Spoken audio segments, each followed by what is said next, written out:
Pertempuran Merah Putih di Manado adalah peristiwa penyerbuan markas militer di Belanda di Teling, Manado yang terjadi pada 14 Februari 1946. Peristiwa ini merupakan puncak perlawanan rakyat Sulawesi Utara terhadap peralihan kekuasaan dari Jepang ke Nican. Kronologinya, yang pertama, rencana penyerbuan disusun sejak 7 Februari 1946. Kedua, para pemuda dan pasukan KNIL menyerbu markas militer Belanda di Teling. Ketiga, bendera Belanda dirobek dan diganti dengan bendera merah putih. Keempat, pimpinan Belanda ditawan, termasuk Kapten Blom dan Letnan Verwaayen. Kelima, Belanda kembali menguasai wilayah Sulawesi Utara setelah melakukan perundingan dengan para pimpinan gerakan Merah Putih. Dan selanjutnya ada tokoh-tokohnya, yaitu yang pertama ada Letnan Kolonel Charles Choice Taulu. Yang kedua ada Mayor Servius Dumais Wisan. Yang ketiga ada Bernard Willem Lapien.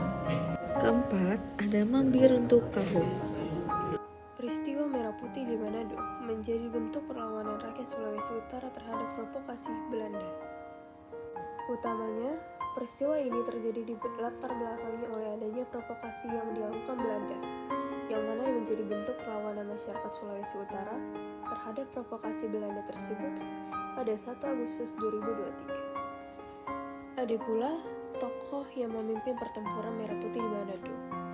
Tulisan dua tokoh pelaku utama pemimpin pergerakan peristiwa heroik Merah Putih 14 Februari 1946. Letnan Kolonel Charles Choice Taulu, seorang pemimpin di kalangan militer bersama Sersan SD. Lalu siapa yang merobek bendera Belanda di Manado?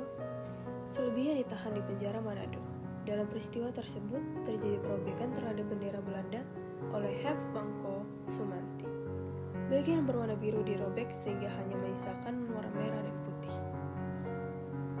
Peristiwa Merah Putih di Manado terjadi karena provokasi Belanda yang menyatakan kemerdekaan Indonesia hanya berlaku untuk Pulau Sumatera dan Jawa. Peristiwa ini merupakan puncak perlawanan rakyat Sulawesi Utara terhadap Belanda. Kronologi peristiwa Merah Putih di Manado. Pada 24 Agustus 1945, masyarakat Manado mengetahui kemerdekaan Indonesia. Pada Oktober 1945, pasukan Belanda atau NIKA datang ke Manado. 14 Februari 1946, para pemuda dan pemasukan KNIL menyerang markas Belanda di Teling. Awal Maret 1946, kapal perang Belanda Piet Hein tiba di Manado dengan membawa pasukan sekitar 1 batalion. 10 Maret 1946, kapal perang Belanda Piet Hein mendarat di Manado. Akhir perlawanan peristiwa Merah Putih di Manado. Berkat perjuangan yang bersama rakyat Manado, ia akhirnya berhasil membebaskan Kolonel Taulu dan Sersan Wisan, serta pemimpin lain yang ditahan oleh Belanda. Puncak peristiwa Merah Putih di Manado ini ditandai dengan dirobeknya bendera Belanda yang awalnya merah, putih, biru menjadi merah putih, seperti bendera Indonesia. Nilai-nilai perjuangan tokoh pada peristiwa Merah Putih di Manado. Ada pula semangat nasionalisme. Peristiwa Merah Putih di Manado merupakan bentuk perlawanan rakyat Sulawesi Utara untuk mempertahankan kemerdekaannya.